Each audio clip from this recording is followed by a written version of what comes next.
We wouldn't have gone live, but I was just putting the camera on the tripod and I accidentally pressed the button.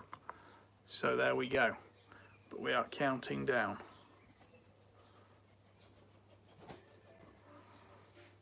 Give your customers and teams the insight they need when they need it, where they want it. Sorted customers have experienced a 35% reduction in Wismo.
Well, I suppose I should have played you some introduction music or something. Have we anybody here waiting? We've got 6 people waiting.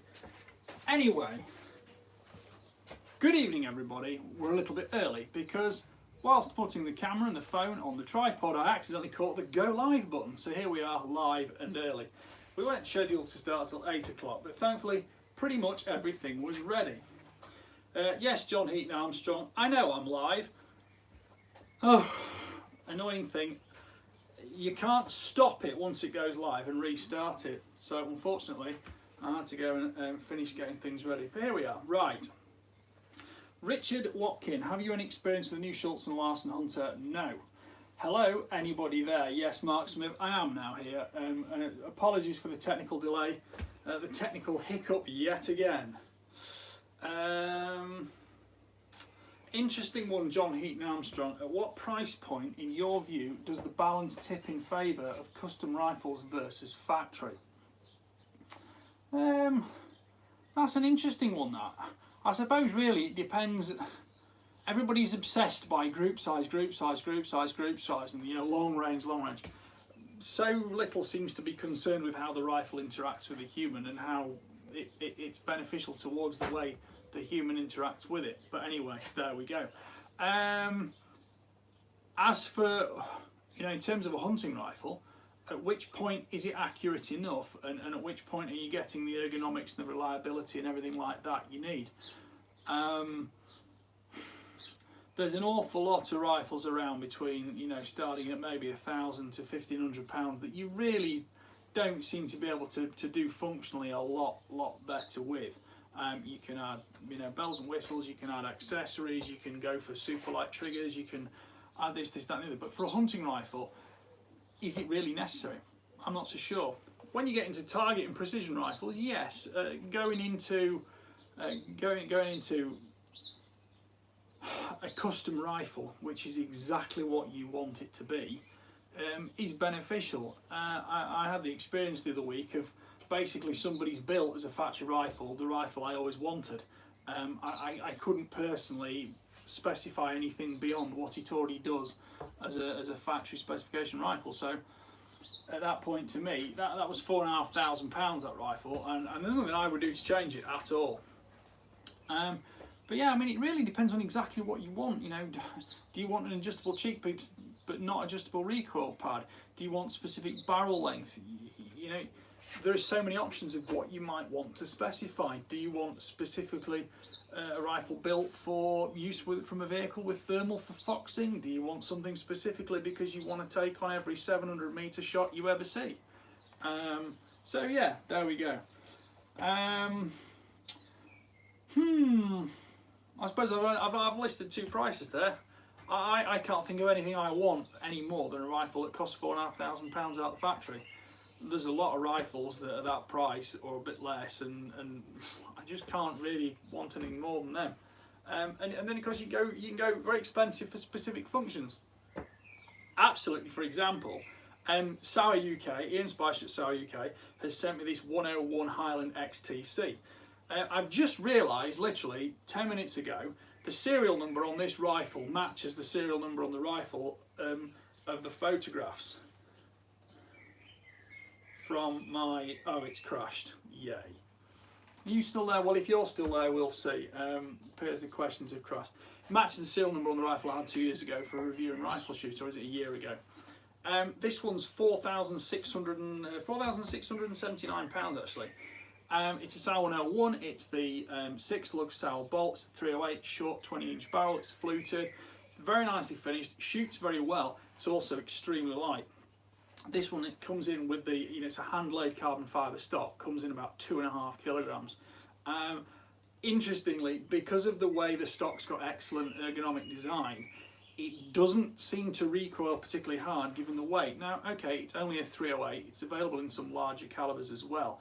I've got a list here actually. You know, you put that in a 9.362 or a 300 Win Mag, yes, it's going to be a bit more fierce, but I don't think it's going to be uncontrollable because it's quite a docile thing in 308. So comparatively speaking, not so bad. It's a rifle I really enjoyed shooting.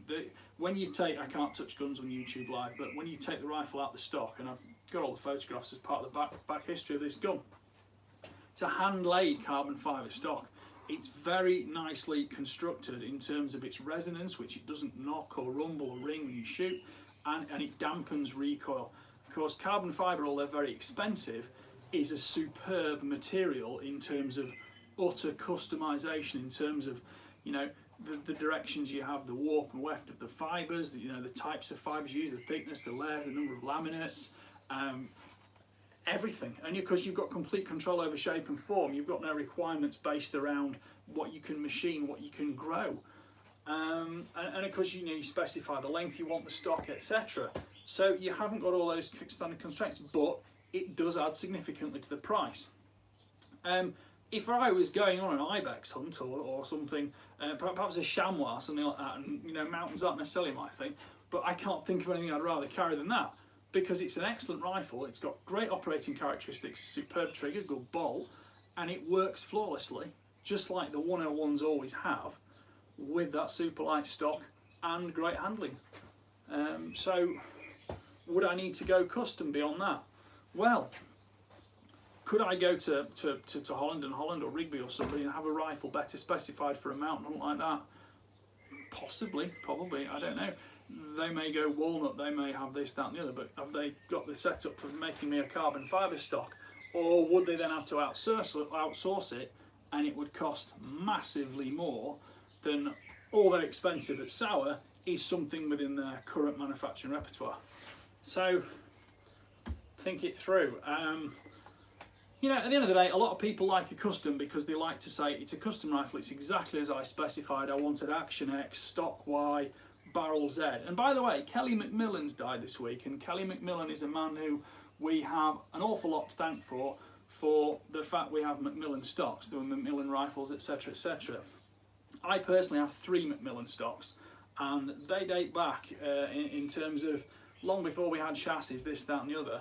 The Macmillan carbon fibre and fiberglass stocks, and the way they learnt to mould and basically give us all that ergonomic versatility on custom rifles was a lot to be said, and I still judge an awful lot of what's made against stocks that are already 10-15 years old in terms of the design and layout. So there we go. Right, have we got any other questions? Again, everybody's turned up. Apologies for the slightly long delay at the start. Javelin bipods from Stuart Woodman. I had some of the old ones. I wasn't particularly very thrilled. I don't like the high pivot point. I don't really like the magnet. I've dropped a few. I've lost 2. They are light. They are detachable. But for my specific needs, I didn't really get a huge amount of them. But that's not to say you won't. And they have moved on. Things have changed a lot in that respect. So what else have we got tonight? Thanks to Sauer and Edgar Brothers, we've got, which you saw in the photograph, hopefully on the cover shot of this, got a load of hats to give away, stickers, and we've got some stickers. We've got a lanyard, a blazer duck, some blazer wristbands. There's a couple of Sauer hats. There's also a load of there's another 2 Mauser hats and blazer hats, etc. So those are all going to go in one box. And the best question tonight in the UK, or at least can be posted to the UK, will win a little goodie box of 5 baseball caps and some Sauer and Hornady stickers and things. So please, I'll be the judge, jury and executioner on that one, but you know, if you don't ask, you'll never know, will you? Other questions we had before the show started, which is, you know, an odd in itself. I got one from Darren Knowles, who emailed me about 7 o'clock asking about rifle barrel cleaning, and he said, I actually wrote it in to the question column just before it went live, actually. So he says, perfect. After seeing a post about patches, I just want to know your go-to cleaning routine and the products you use and recommend. What you do when you get home from late night foxing, brackets whether you clean or not, and then how often and how you clean when doing a big clean. So, if I'm doing a big clean, right, number 1, I've got all the Professional's Choice stuff here because it happens to be in front of me. So, this one is solid stainless steel rod. Some people will say I like a polymer coated rod. Well, there are pros and cons to both, because although stainless steel is hard, it also cannot carry abrasive impurities, which will then rub up and down your barrel. White clean stainless steel, it's clean. On a polymer coated rod, you can get, you know, an indented piece of grit, piece of debris or something, and that's going to go up and down your barrel. So we've got a rotating cleaning rod. I always use spear point jags, and I use nylon brushes. I'm not a huge fan of phosphor bronze copper brushes and things like that. The nylon brushes, you don't get false positives from your cleaning fluids. So the thing I particularly liked about the Professional's Choice patches, which I got a few weeks ago, is that the fibre, the actual fabric itself, is quite thin and very, very pliable. So although, you know, there's always the experimentation factor of getting the right size patch, and, you know, jags an approximation, the right size patch gives you the refined fit you need, because some people want the patch a bit looser in the barrel, some people want them super tight in the barrel. But the point being that these, being quite a thin fabric, really mould into the rifle in grooves and lands. And I have found quite distinctly that using my normal cleaning regime, I brought out more fouling more quickly with fewer patches and spent less time cleaning. So I'm quite a convert to those already. The only thing is I have got literally thousands of other patches that I've had from various projects over the years just lying around. So if it's a review rifle I've got, I clean them very carefully, but I don't have them that long, and I'm not going to start specifying an individual bore guide for each. I do have a universal MTM bore guide which I can use.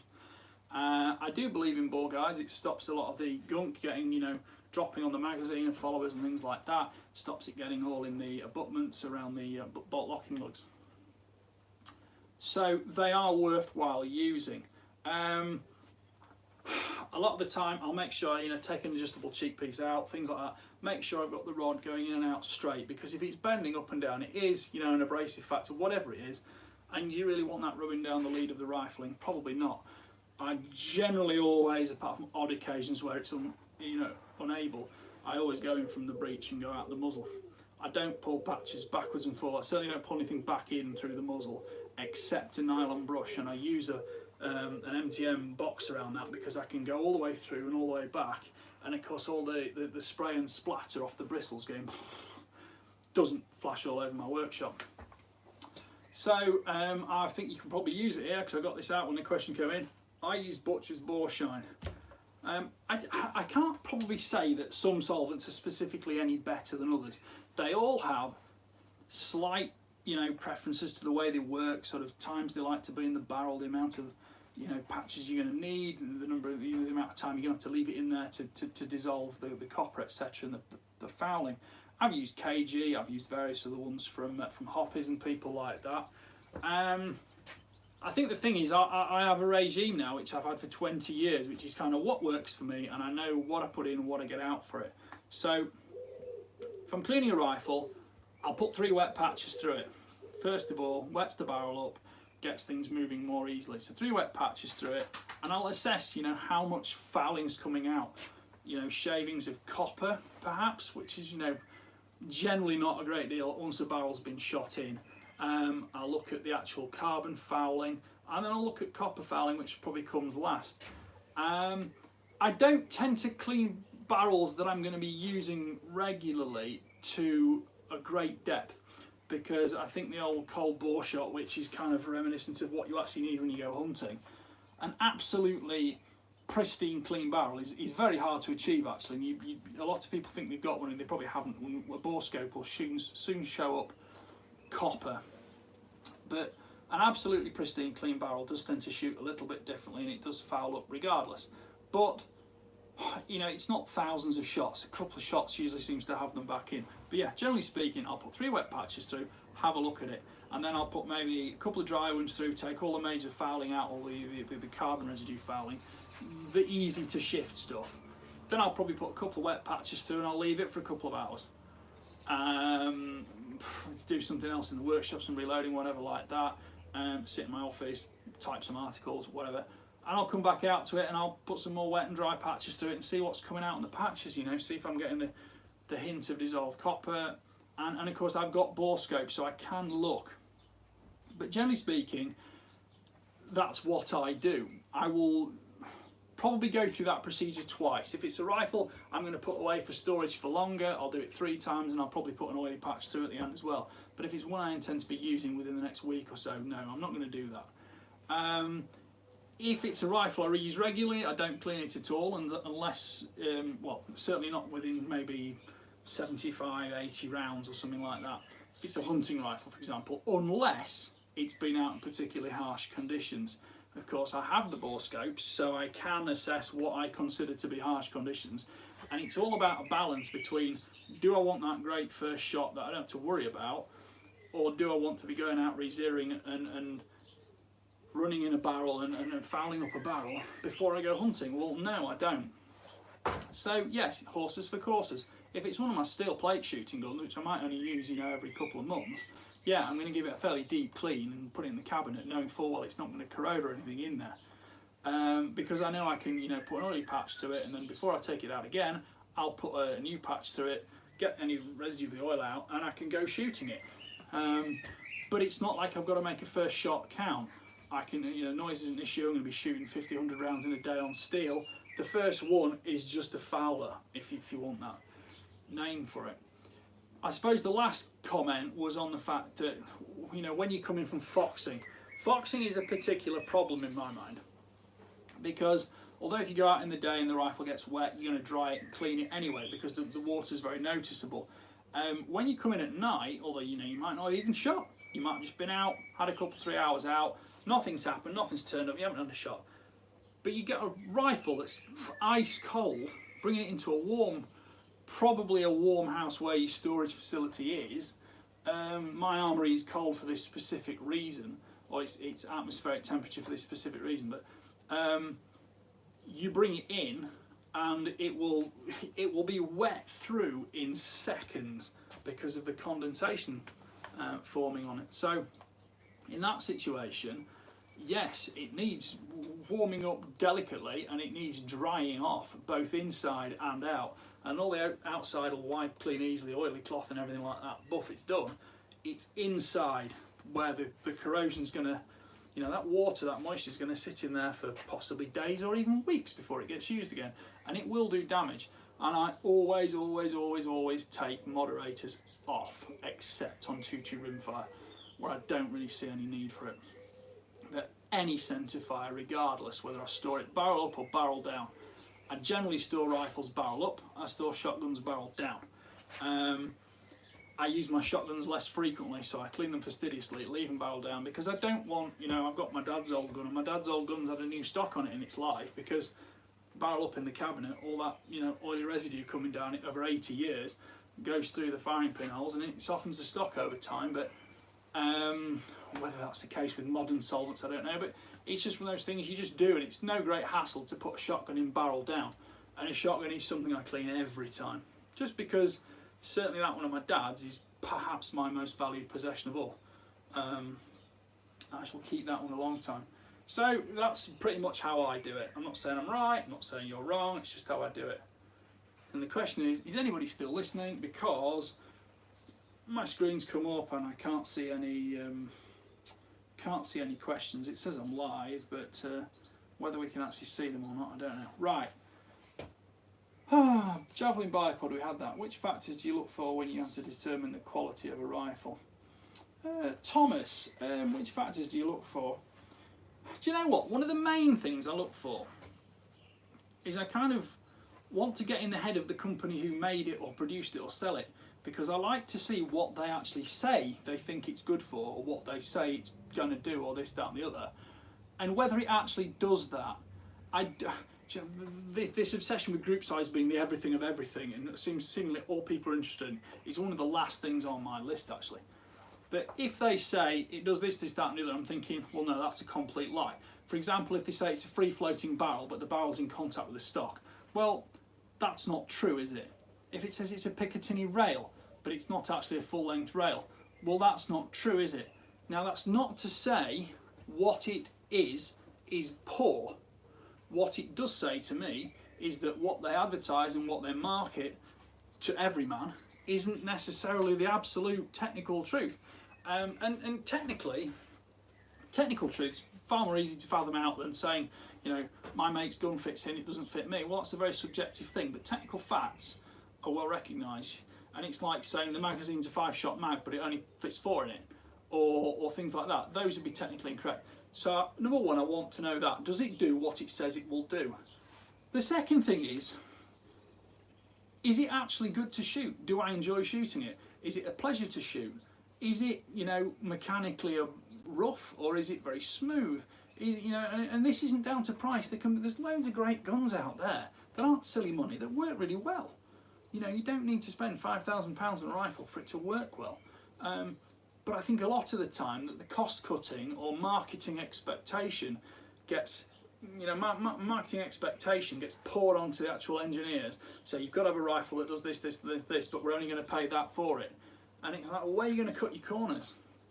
So I look for core functionality, because if the rifle doesn't have core functionality, it's never going to be great. There are many other factors, you know, recoil pads. I don't like big soft squishy recoil pads, I prefer a firm one. Stocks that are super short or super long. You generally tend to get shorter ones from the US, longer ones from Europe. Triggers, you know, they say a lot of things. If it's an adjustable trigger with thread lock on it, and it says in the manual you can adjust it, well, I kind of respect the manufacturer for that. I had this the other day with Lithgow. Lithgow thread lock up their triggers, but they are adjustable. They come with a little bit of creep on it, but you can tweak that out of them. So to me, that says we're catering for the fact someone might buy this who we want to discourage from twiddling with the trigger. On the other hand, if you buy this and you do want to tweak the trigger can be tweaked. You can do it yourself with some experience, or you can have your gunsmith do it for you. And I think that's a good way forward. I think it's not patronising and it's not childish. Whereas when they claim to do everything, and let's face it, all steel is a wear and tear component, when they claim to do everything and won't allow any adjustability, and you know, they're virtually welded in position, all the screws and things are locked down, fastened, peened and everything like that, well, you're never going to improve it regardless of whether you're capable of it yourself or not. So that, I suppose that sort of offends me a little bit, but I know that ties in with compensation culture and litigious attitudes and things like that. So yeah, does it actually do what it thinks it's going to do? Because if it does what it thinks it's going to do, or what they sell it as, then yes, I'm going to give it a good mark from the start. But if I see a load of stuff on a marketing spiel and I look at a picture of it and think, well, that's wrong, that's wrong, that's wrong, it comes to me with a bad reputation already, because I kind of don't trust it from the start. Right, well, after that spiel, I'm going to have a little sip of water. Now, I don't appear to be getting any live video or live feed, but we do have some pictures, we do have questions coming up. So, if the live feed disappears and you can't see the video, then please, is that working now? This is it's all a technical nightmare, this to me. Right, when factory Hernan Moraga, what's the major differences between the Sauer 100 and 101 models? Interesting question. There's not. You're exactly right to ask this, because from an external perspective there doesn't appear to be that much difference. But let's start out from the back end. Okay, they both use a fairly similar recoil pad. They both have fairly similar stock geometry, which are both good factors to start with. They both have similar trigger geometry. They both use the same magazine system and floor plate system, so that works extremely well. It's both the twin column top feed mag, so you can load them through the ejection port, or you can take the mag out and load them there. The Sauer 101 uses a 6-lug bolt. The 100 uses a 3-lug bolt, but the geometry of opening the bolt and cycling it is very, very similar. Without measuring, I think are made on a longer action, so you do have a slightly longer bolt stroke on some of the short cartridges. I've actually got a 100 Keeper in 223, one of the great guns I've always liked. Shoots extremely well. The 100 field shoot, it's got a slightly long bolt stroke for what it needs because it's got the long action bolt. It's not a huge factor, and of course the bolts are super smooth, but it's just one of those little things. So in terms of the opening geometry, they both open with 60 degrees. Cocking effort's very similar. The only difference is on the 101, and this is the same with the Mauser M12 versus the M18. The 6-lug one obviously has got 6 lugs, but the 60 degrees is still the same. If I gave you them blindfolded, both rifles have got good bolt mechanics, and you probably wouldn't be able to tell. Safety catch is different. The Sauer 100 has got a 3-position forward for fire, middle for safe with bolt operation, and rear safe bolt locked. The 101, and again I can't touch the rifle on a live video, the 101 has got the button at the back with it's got a sliding button at the back with a safety button on top of that. So you have to press the safety button down as you kind of move the catch forward. It's a nice system, it works well, and that's one of the big visual differences from the 100. Some of the different models have got slightly different bolt geometry, the actual bolt knob on the end itself, slightly different. Other thoughts to think about. I think they both use the same mounting system. It's a Remington 700 long action footprint. You can see this one's got the Mauser Sauer Hexalock bases on it. That's how it was sent to me the other day. They both use hammer forged barrels in various different profiles. They both generally have a 15x1 or a 17x1 thread or an 18x1 thread at the muzzle for the moderator. So, does one of them shoot fundamentally better than the other? I've got examples of both that will outshoot alternate examples of both. But that can be down to so many small factors. None of them are poor performers, just some of them are exceptionally good, and it's the only ones I've shot a lot. My history with the Sauer 101 actually goes back to 2013. I was writing for Shooting Sports back then, and Pete Moore, the editor, said, "Do you want to go on this trip to Denmark to shoot the Zeiss Sauer field shooting competition?" And he wasn't bothered or couldn't go, I can't remember now. And at the time I had a full-time job, but I managed to get the time off, and I went Denmark to Ulfborg, and it was just awesome. It was awesome. I went the following 2 years as well on personal invites, but it was the first time I'd really done a kind of competitive rifle shoot at all. And also, it was the first time I'd taken on longer, difficult, more precision shots with a factory rifle. Because I mean, I was by that stage shooting a lot of custom-built rifles and all hand-loaded ammunition. And do you know what? I think I enjoyed that shoot so much. It made a significant long-term imprint on what I enjoy about shooting. And that was the first time I came into contact with a 101 using factory ammunition. And everybody had the same thing. The Zeiss scope on top. It was all RWS ammunition. And we enjoyed actually shooting. And it's a little bit similar in a way to how PRS is now. That there's a lot more to it than just having the most accurate rifle. It's about the shooter applying the capability of that rifle to the targets. And we were shooting from prone, from sticks, from high seats, from improvised positions, all sorts, in a hunting environment, doing the sort of Scandinavian field shooting competition. Distances out to I think about 500-600 metres. And you know, we did the driven shoots, we did the boar, we did running deer, all sorts, and it was just absolutely superb. If anybody ever wants to read my articles on that, I'll publish them online, because it's a great thing. And that's why I've always had a bit of a soft spot for the 101, just because I remember it from using it there. And we did the same shoot the following year. We did it with a 404, I think, on the third year I went. The second year we did it with another 101 in a different specification, and we used the Zeiss V8 when it was first launched. And yeah, just a great competitive environment. Fantastic days that, of course, perhaps might be behind us permanently. Certainly in my world anyway, which will be a very sad thing. So, Helen, there you go. There's a serious time filler question and answer for that. Butcher's Bore Shine is a great product. Used a lot here. Love it, Scout. Yes, love it, Scout. That's you, isn't it, Paul? Hiding under your assumed identity. I've used Butcher's for 15 years, probably more, just because it's what my local wholesaler had. I started using it, and of course I've just it's one of the foundations of my shooting system. So it's just what I know and what I use and what I can rely on, and I know how it's going to work. I know how it identifies what's going on in there. And of course, for those people without bore scopes, having, you know, a kind of fixed variable in a new system is kind of helpful to them. So there we go. Right. Simon Smith, did you say that there is no action screw at the back of the Sauer Highland XTC and it floats, or have I got it wrong?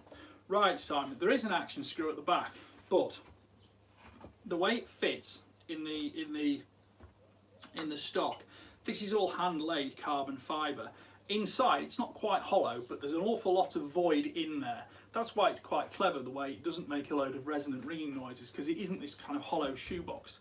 But generally most of the action fit is done at the front end. You've got a bonded in bedding block, and you've got the stud that goes down. There's a nut goes on that stud, and then the trigger guard goes on, and there's a small Allen screw fastens the trigger guard on into that front stud. You've got similar at the back end in the fact that you've got a stud and a screw and everything like that, but it's not kind of a compressible surface, if I remember correctly. If I had spare time on my hands, I'd reference back to my photographs in here, which have got the actual internals of this very stock, funnily enough, and they are all unique. Do you know what though? It touches down on the surface, and it sits there, and there's no stress in it, but of course it's just nipped in position. There's no tension on it like you've got sort of a fixed tension on the front, or dual ones on most rifles. But at the end of the day, this is a lightweight hunting rifle. It's not super precision rifle, although it is accurate. And the fact is, it's been done. It's a bit like a hand-built car in the fact that these things are kind of tailored to themselves, because it is a hand-built stock, this one, and it works very well. Would that work in a factory-built rifle? With thousands of them pumped off a production line? Perhaps not, but in this one it does. And it's a bit like decades before, when everybody had a hand-bedded stock and a bedded barrel, and everything was pressure relieved and this, that, and the other. That worked when you were, one craftsman was looking at one gun, not when he's looking at 500. So yeah, it's a rifle I'd very happily own and hunt with. Sadly, it's not what I'm going to own. Because it's £4,679, and there's one at 4,500 that's got my name written all over it, and they've already agreed they'll do me one in orange. Right, scroll through these. Right, what range-finding binoculars would you recommend for someone that can't afford 2,000 for a pair of Swarovski EL Rangers? I don't know currently the exact prices of every different type of binocular. I've used Leica HDBs for quite a long time. Mine are the original ones, so they're not the latest 3200.coms. But they do what I need, and I'm very happy with them. I will admit there is a slight discrepancy between them and the EL range. The EL range are great, but then again there's a discrepancy between the EL range and the standard ELs, because when you add more lens packages and elements within the tube, you know, you lose some light transmission. And although we're only talking 1, 2, 3% here, there and everywhere, they all add up. And of course you've spent 2,000 of those pounds on a standard pair of binoculars chasing those last 1 or 2% of light transmission. So the EL ranges are great. I like the Swarovskis. The Zeiss are quite nice, but I just kind of prefer the other two a bit more. I've used others like the Sig Sauers. The Sig Sauers, technically speaking, the laser and all the calculation elements of them are very, very good, but optically they're not just quite as nice. Carlers do quite a nice binocular rangefinder. You know, the game is improving all the time, and it's a case of the three big boys kind of put that big step in there, and they're moving like this in small increments. But the lower brands are, you know, taking big bounds and steps into catching up with them. And in terms of range finding, there's not a lot to be said. You know, if range finding is your crucial factor, you won't really win between any of the three of those. The other ones are getting very close in that capability as well. But it's about balancing that with excellent optical capability in terms of using your binoculars in low light too. And it's all very well having the greatest rangefinder in the world, but if you can't see the deer, you can't see the deer. And there's a lot of other factors like beam divergence, stuff like that. Can you actually pinpoint that rabbit in long grass at 150 metres or not? Because if you can't pinpoint it, it's not so bad at 150 metres, but you get on sort of 350 metres, are you pinging the rabbit? Are you pinging the grass around it? What are you pinging? And that's where the beam divergence comes in quite well. That's actually one place where I've just done the Swarovski DS rifle scope, and that is because you actually aim with the reticle itself. It is super precise in terms of what you are pinging off, and of course you can use the whole zoom of the scope as well, up to 25 power, to give you that very fine bisecting crosshair pump rabbit's head or something like that, and it is superb. But you know, when you get down to it, there are factors that doesn't do. It says it'll calculate your shots out to 1,000 metres, blah blah blah, and okay, it does give you a rough approximation of wind values, but that's a whole different market you've got to get into there to get your wind values correct and make the shots matter. And the one thing it doesn't do, that does come into matter at sort of ranges before 1,000 metres, is things like spin drift. It doesn't compensate for that, so you do need to be aware of those things.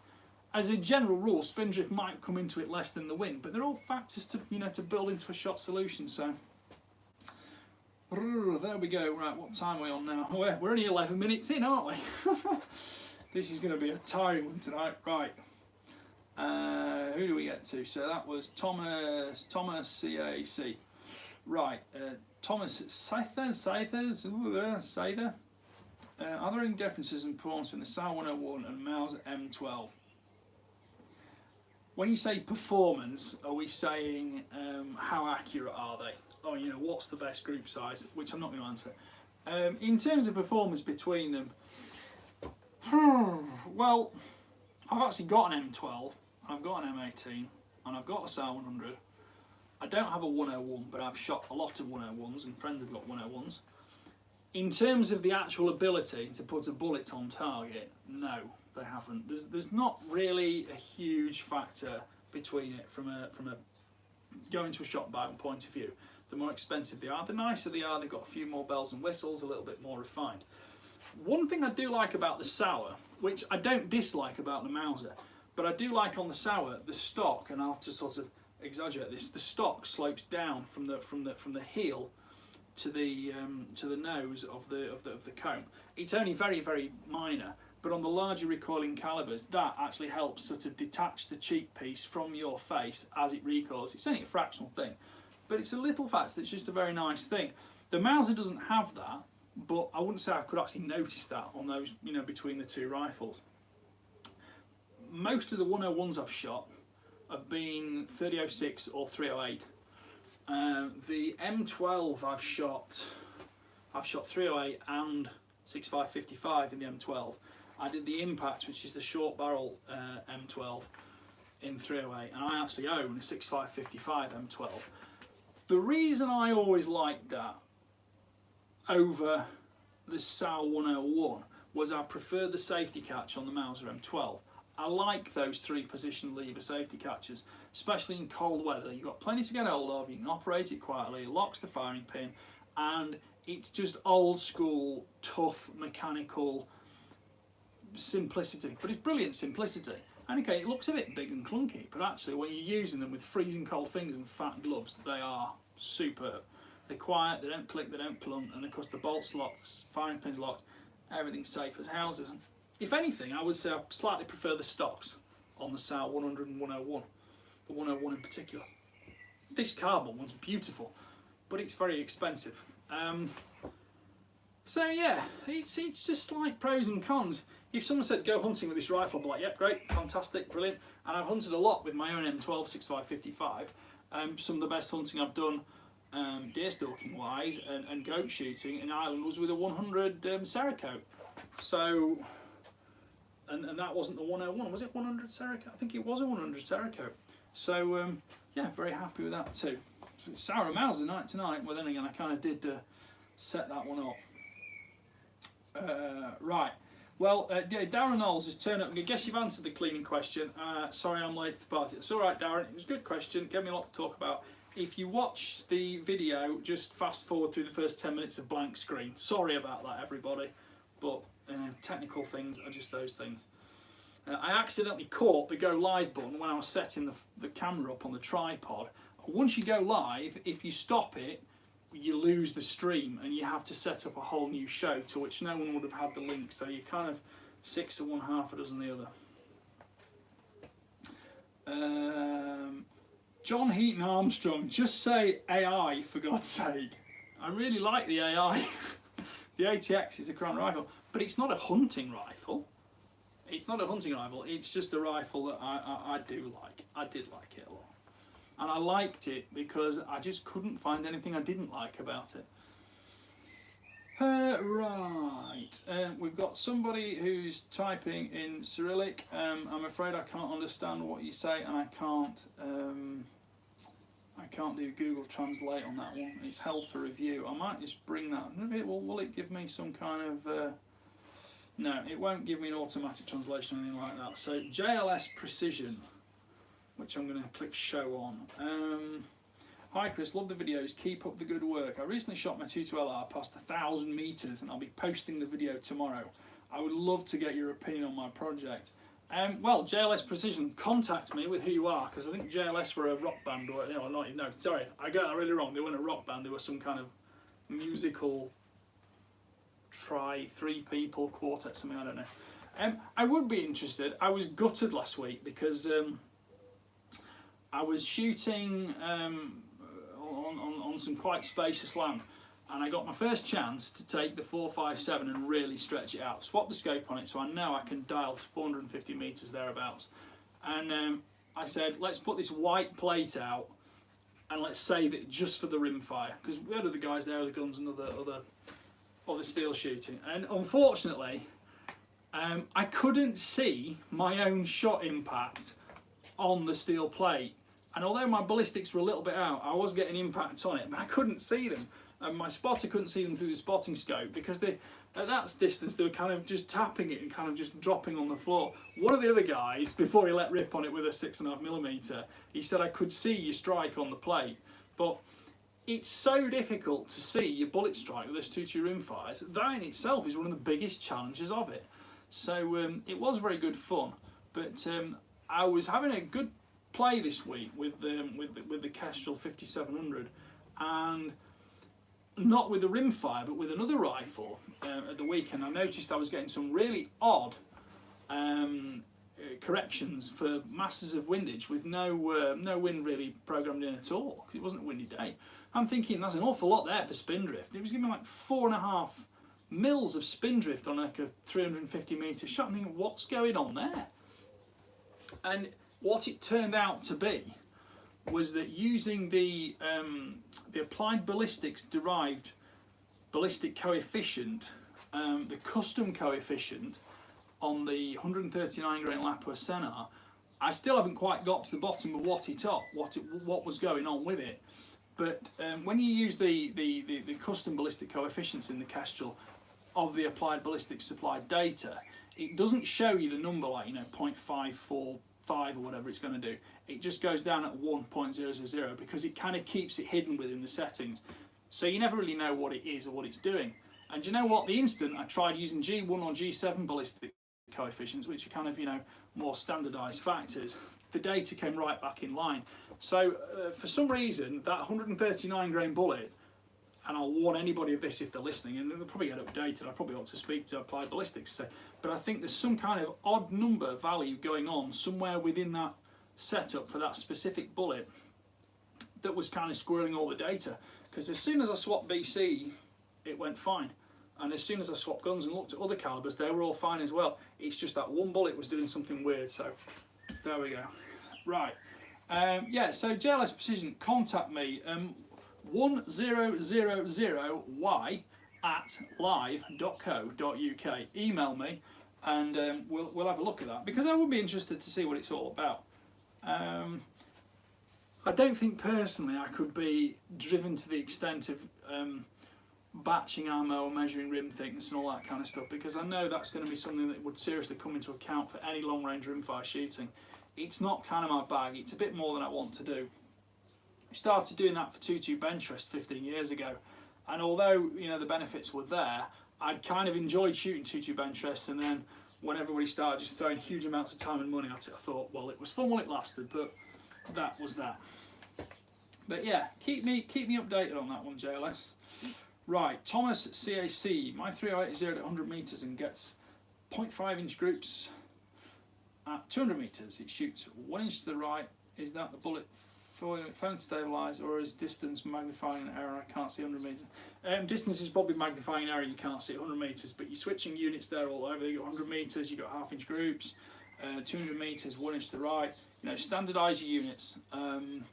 Go metric or go imperial. It doesn't really matter in the sort of theoretical respect of it, but it just makes it easy to understand. I can picture it, but there we go. But yeah, I suspect it's just magnifying the area you can't see at 100 metres, because everybody says, if I zero at 25 metres, I'm bang on at 200 or something like that. Well, the thing is, you can have the tiniest error at 25 metres, which is amplified, quite significantly at 200.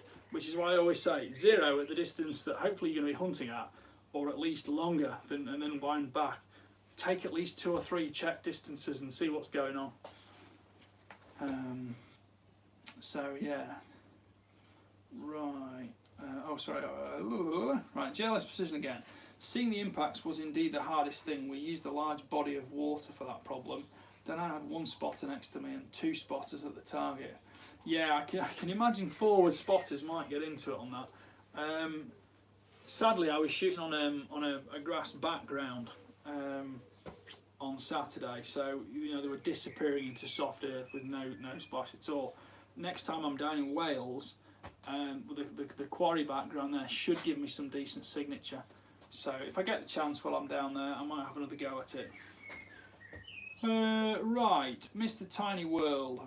Pee poo poo check. Okay, whatever that means. Sam Brungart, what do you think about the 3006? I think, Sam, it's one of the great cartridges of all time. I've very much enjoyed using it. I enjoy shooting it. I would pick one over a 270 any day of the week. I haven't really used 2506 very much, but I have no real desire to either. The 3006 is just, it's one of the great cartridges. It doesn't, with a heavy bullet, it doesn't damage small game. With a large bullet, it will take down big game. It reloads well. It loads into the rifle well. Ammunition's easily available throughout the world. I generally feel that longer slim cartridges always give you a slight finesse factor when it comes to feeding in a rifle. I think it's easier to design the rifle around the larger cartridge, and of course a lot of rifles are still built essentially on a long action shortened And when you've got things like bolter buttons and all that kind of stuff to ride that cartridge over, and that long slim cartridge just rides those rails like a long locomotive. So you will never ever ever see me say anything negative whatsoever about a 3006. I would prefer one over a 308 any day of the week, just because I just kind of like it a bit more. It'll do everything a 308 does with a little bit more with the heavy bullets, which gives you a bit more sectional density. And I just don't feel it's particularly even noticeably greater in recoil until, you know, like for like bullet weight, 150s, 150s, I just don't even think you feel it with probably another 200 feet per second out the barrel. And it's not the speed that bothers me. I just like the long, thin cartridge that just seems to feed so much slicker. I've also done some, I've done some good stuff with 308s, to be fair.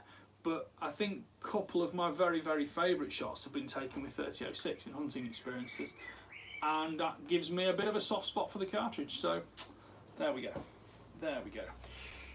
Right, so I'm going to try refreshing this again, but we might have come to the end of questions this evening, probably because everybody watched for 10 minutes and I wasn't even here, but we shall see.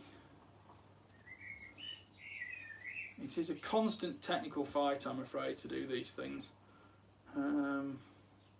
But yes, it would appear that we have come to the end of our questions. So if anybody's there wants to add another question before we all go home. Oh, somebody did. Good. David Landfield, Sports Photography. Good evening, Dave. Evening, Chris. We have reached peak evolution. Have we reached peak evolution in the bolt action rifle? Bloody hell, Dave. It's very profound. I've given you a load of hats already. Go away. No, I don't think so. There are always ways and means beyond, aren't there? I mean, we got, you know, let's look at some of the latest manufacturing technology. 3D printing.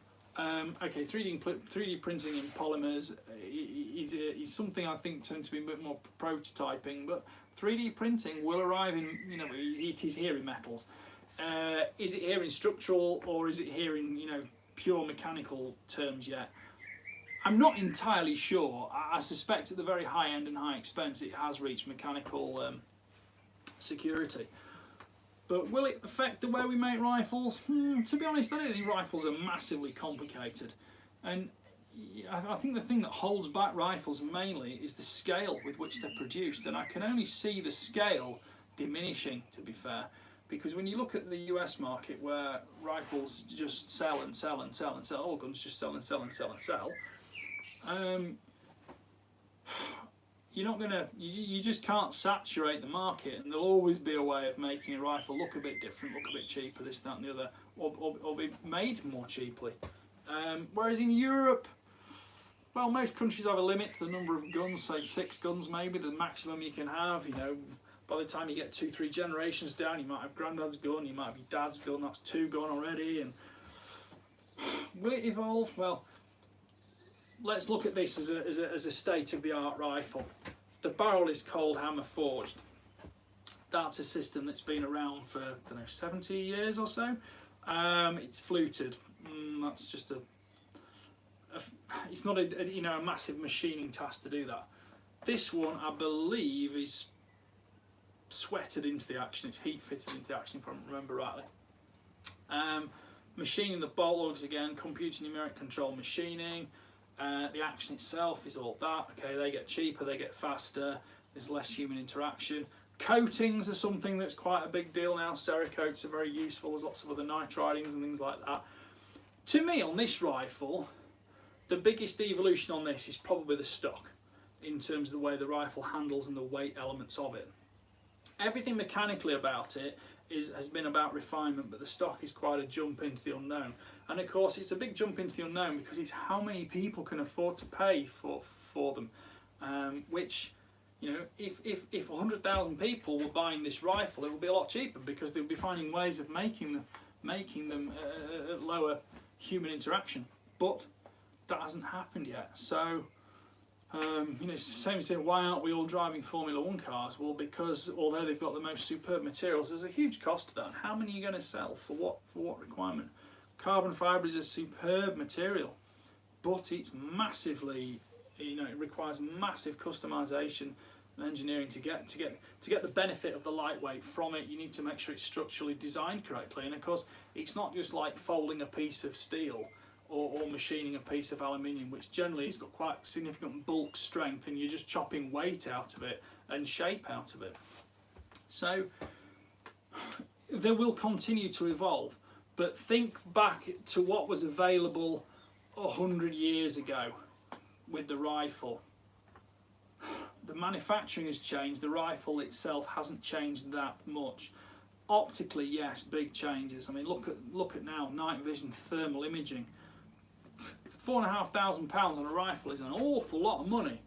On a thermal rifle scope, well, that's, you know, it's top end going rate, but it's not hard to spend £2,000 immediately, and that's a £2,000 rifle will do everything you ever needed it to do, and probably buy you a spare barrel 5 years down the line as well. So yes, they will continue to evolve. Will they function getting better? Who knows? But the simple thing is, they still have to interact with the human. The human, okay, we're evolving slowly, but possibly in the wrong direction in many respects.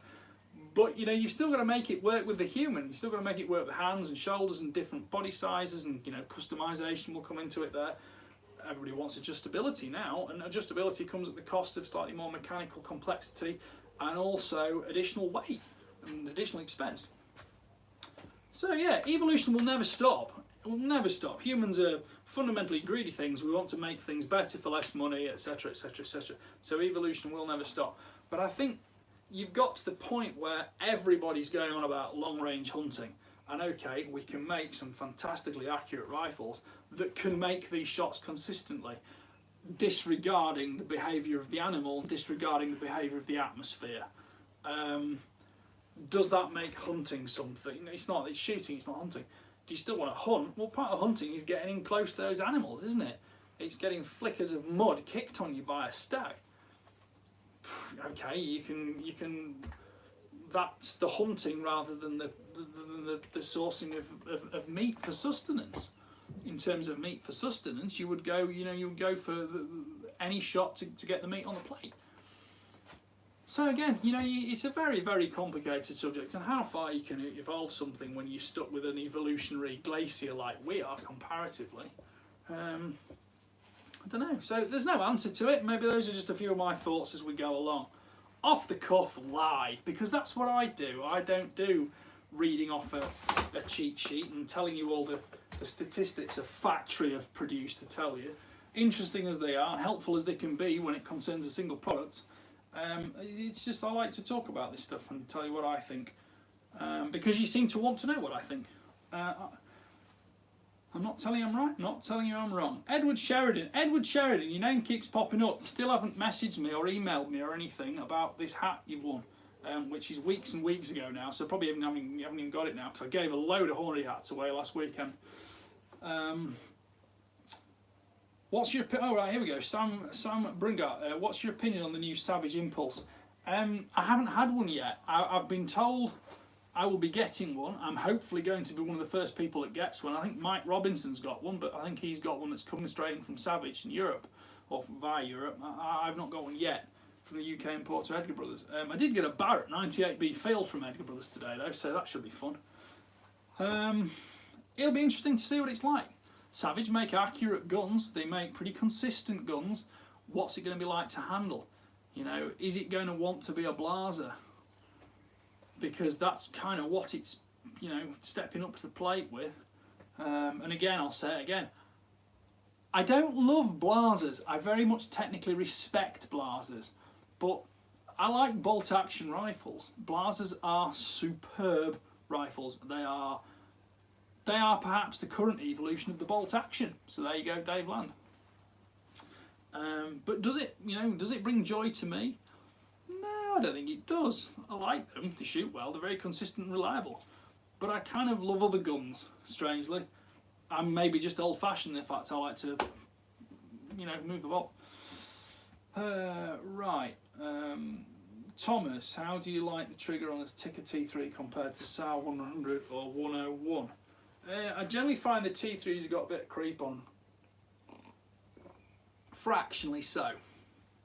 fractionally so.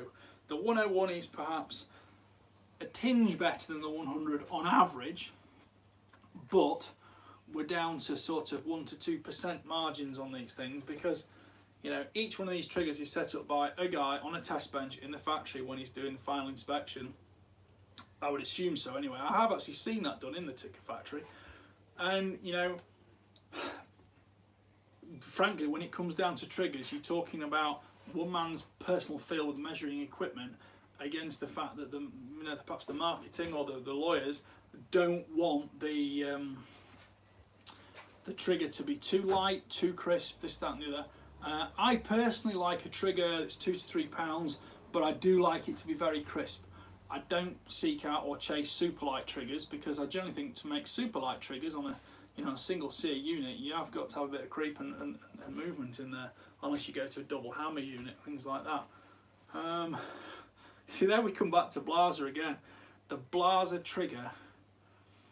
And you know what? When I first saw the Blaser R8, I thought, you know, you've quite a lot of a disconnect effectively between the trigger blade and the sear and the bolt and all that kind of stuff.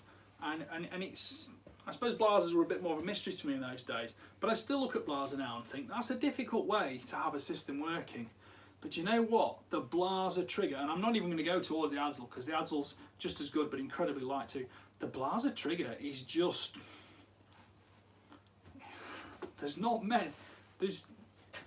I can't think of a better trigger from a factory rifle than a Blaser R8. Simple as that. And you've got all the safety of the decocker on the back as well. So, again, Dave Land, Ultimate Evolution of the Bolt Action Rifle. Toggy 420, hello. Yes. Right, Thomas said that I enjoy reading your reviews. When I find them, do you post or link to your reviews somewhere when they come out? Rifle Shooter and Gunmark, Thomas, do republish a lot of them online. So if you go on the Gunmark website or the Rifle Shooter website, you will find they have a large back catalogue of my work on there. But I don't think they publish them all. Oh right, Sam Brungar. And what do you think is the best insulated hunting boots for 20 Fahrenheit weather? Ooh, F Fahrenheit. Well, I'm assuming you're from America then, Sam. My good partner and myself, we have a bit of a joke that whenever the news media want to make things sound more severe, they put everything in Fahrenheit, and when they want to make it sound, you know, keep the numbers low, they use centigrade. I couldn't tell you because I don't hunt in cold weather. 20 Fahrenheit is pretty cold if I remember rightly. Not something I generally have to consider. There's maybe only a month or two of the year, we never know which month is going to be, because we can have super cold March and a warm December, and you know, who knows what's going on. But no, it's not something I could really tell you about there, and your own local hunting knowledge and culture will probably give you better feedback on that one. So, you know, I will admit I couldn't tell you. Right, Sam, Stuart Woodman, Chris, I have a new Sauer 100 in 243. Do you advise to work loads up with 100% copper now, or wait until D-Day? Frankly, if you bought a 223, I would enjoy what works in it. You're probably going to be limited to 80 grain bullets in 243, which will or won't satisfy the legal requirements of what and where you're hunting. I don't think it'll hurt to experiment with them now, but 243 is... burn a 243 out before D-Day even arrives. In fact, it's D-Day on Sunday, isn't it? 6th of June. It's a tricky one, that. There are some suggestions of bullets that are going to be up there 90 or 100 grains in 6mm, and they're going to use shapes that are going to keep it within the sort of standardised, generally 10-inch twist rate on most 243 barrels. Personally, I think if you need to go to 100 grains or anything above 80 grains, 243 is going to be a dead cartridge if and when copper happens. 6.5s and 30 cals are going to be the way to go there. So, no, personally, I'd enjoy shooting it as it is for now, and worry about that if and when it happens. I think it's more of a when than an if, but enjoy your gun doing what you're doing with it. Don't, you know, burn a barrel out developing loads and playing with loads, because it isn't impossible to do it, and people will say I'm a great doomsayer, but you know, I've got a 22-250 that I used to shoot loads and I burnt it out. I don't mind the fact I burnt it out because I shot loads through it, and I shot loads through it learning an awful lot about reloading. So, you know, makes your choices, don't you? But I'm wise to that choice, and I pretty much was at the time as well, so that would be my thought anyway. Right. Well, I think we may have come to an end. Oh no, we got another one here. Oh yeah, we got some hello, hi. Yeah, I think we might have come to an end there. So, please, if you've got any more questions, drop them in immediately, because if we don't get them, we don't get them. I will say it again. Please like, please subscribe to my channel, please share my channel, and tell your friends. It's been a good night tonight. We've had no questions whatsoever at all about night vision. Yay! It's good that you know, it's the second week in the row. Second fortnight in a row we've had a Sauer on the stage. We nearly had a Barrett on tonight as well, because the Barrett arrived this afternoon. It's 98B field, which I'm quite looking forward to using actually. We got some more questions popped up here. Right, today my birthday. Can you say my name? Ata Yilmaz. I'm going to say Ata Yilmaz, happy birthday. Many happy returns.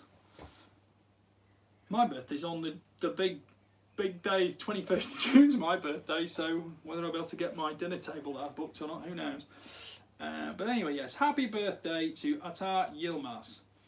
Right, Fishy Fish. Anyone a fan of 177 caliber? I like the RWS 45. It's a great pellet gun. Not a problem, Ata Yilmaz. RWS 45. Well, we're talking about air rifles now. I am a 177 fan in some air rifles. My own HW100 is a 177. I started out with an HW90 177 in 1991. I have owned and shot many 177s. I've owned and shot many 2.2 air rifles. If I was going FAC, I would immediately jump up to a 2.2. And of course, 2.2's got benefits. You got a bit more. You get a bit more usage out of your air and pre-charged, and it's a bit less effort cocking and things like that in a Springer. So I certainly don't think the 177.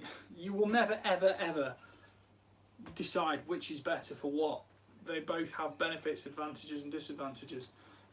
So it's all good fun. And of course, with air guns, certainly in the UK, if you decide you don't like the 177, you sell it, buy a 2.2. You've no paperwork to do, you've no great hassle, and away you go. Right then, third time. Are we going down now? Is it done? Are we done? Thank you all for joining me this evening. Again, apologies for the technical delays, because it's just, well, it's me, it's my stubby finger this time catching the wrong button. Although the questions in the video aren't updating. So, thank you for watching. Please like, please subscribe, please share my videos, tell your friends about it. Have a look at some of my older videos on the channel. They go a bit binge and purge. Sometimes I get time to make them, sometimes I don't get time to make them. I think some other questions just popped up again now. I'm hoping to be doing more video work for various other companies soon. Apparently, okay. Right, well, everybody can read the comment that G Smile put up. I won't be reading it out. So yeah, look after yourselves. Enjoy life. Don't burn out your 243s chasing copper just yet. Enjoy shooting it as it is. Yeah. Any questions? Please, tag them onto the comments here. I win this. Right, keep your eye on this video, because I will be putting up, I'll be going through it, I'm going to be reading the questions. There's been a couple of interesting ones tonight. Dave Lander's already got too many Sauer hats, because he has a Sauer rifle anyway and he goes shooting me all the time. So he won't win. But somebody's going to win all these Sauer hats and things, and I'm not giving away the rifle, I'm not giving away the box of horny ammunition, I'm certainly not sending the butcher's ball shine through the post, but that's the little thing. So I'll go through those afterwards, and I promise I'm not going to say like and subscribe again. Stephen Orr, good evening Stephen, a regular fan of mine, nice to see you again. Firearm fantastics, but lol. Okay, in what context I don't know. Obviously your own head. Can you recommend a good chronograph? What do you use? There's all sorts of things. I must admit, I would love a Labrador, but they're very expensive, and I don't really get too much into the reloading and ultra long range super detail. I've had Pro Shot, I've had Chrono F1. At the minute, I've got a couple of Caldwell chronographs, which I use for close range and long range if required. And basically, because I've got one hand to spare, they all work. Because I use them so regularly, I know exactly how to set up to use them. And both my shooting benches have got extensions on, so I can just plop the chronograph on the end, things like that. There are other great chronographs out there in terms of what they'll measure, and in terms of the simplicity of doing it, like the magneto speed, things like that. You know, I think there's going to be a new Caldwell one which is actually facing. Is it facing down at the floor? I'm trying to remember. I think there's a Lyman one that's going to maybe come out. There's all sorts, but generally speaking, things to do with the chronograph. If it's really sunny, put the shades over it. If it is, don't put it on something that wobbles. Don't put it actually within the muzzle blast. I've actually got mine running quite close, but I've figured out a way of doing it without getting any inconsistencies that bother me too much. If you can afford one, have a Labrador, but not if you've got a subsonic rimfire, because it won't work, or an air rifle, because it won't work, or a bow, because it won't work. I started using chronographs with bows, so certainly we were only shooting, 285, 295 feet per second maximum then anyway.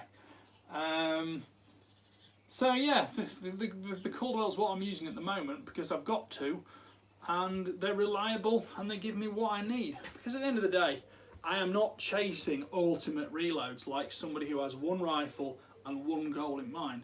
I am giving a general broad review of a lot of rifles competing within the same market, for which I want generally comparative review data, and I won't even call it testing data because I hate the word testing, because what I do isn't testing, I do reviewing.